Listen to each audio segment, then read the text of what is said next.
Voilà juste 70 ans. Est-ce que vous m'entendez?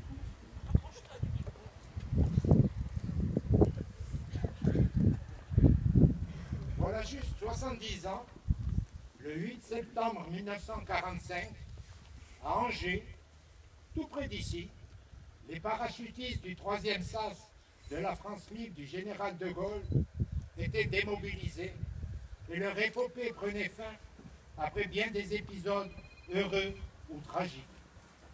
Nous revenions à la vie civile et ne savions pas comment l'aborder. Qu'est-ce que nous allions devenir?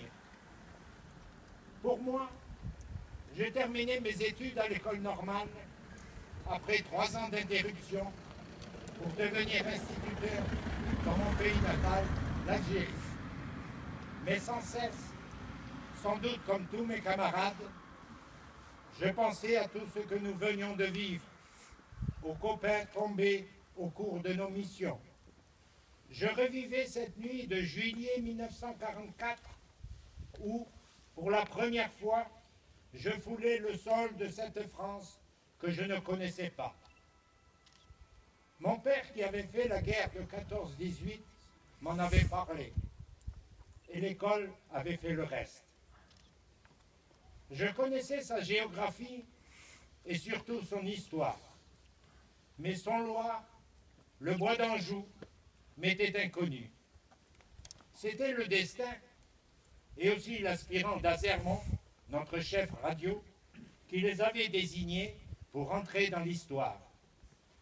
Son loi, un petit village blotti dans le bocage, et le bois d'Anjou, une forêt semblable à beaucoup d'autres, vont devenir le centre de l'opération Dickens. La base d'où vont partir les groupes de sabotage dans un vaste secteur couvrant tout le sud de Loire, Vendée, Deux-Sèvres, Maine-et-Loire, Loire-Atlantique. La base PC en relation avec l'Angleterre. La base où sont parachutés le matériel et les armes pour la résistance. Le bois d'Anjou, devenu pour l'ennemi l'abcès à détruire. Le 8 août, après avoir capturé, martyrisé et assassiné Créache et Ferrari, 2 résistants venus prendre des armes à la base, les nazis l'investissent et, se méprenant, vont s'entretuer. D'Azermont et les parents présents vont pouvoir s'échapper en emmenant le poste radio indispensable pour la poursuite de la mission. Les années ont passé. Pierre Roux, le chef du 8e STIC, habitant Montreuil-Bellay, va œuvrer pour qu'au bois d'Anjou, une stèle soit érigée pour rappeler l'action des paras et des résistants à l'orée de cette forêt appartenant au comte de Champagny, mort en déportation. Depuis, chaque année, le premier dimanche de septembre, a lieu un pèlerinage empreint d'une grande émotion, mêlant les autorités de la région, les organisations patriotiques, la population de Son-Loire et des environs, les résistants et les SAS et leurs descendants.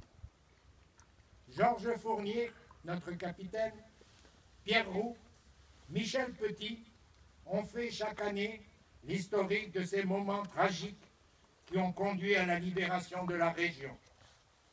Aujourd'hui, et sans doute pour la dernière fois, c'est moi qui parle au nom de tous mes camarades, de ces copains qui hantent encore mes pensées. Oui, il ne faut pas les oublier. Et je suis sûr que son Loire ne les oubliera pas. Merci pour eux et vive la France!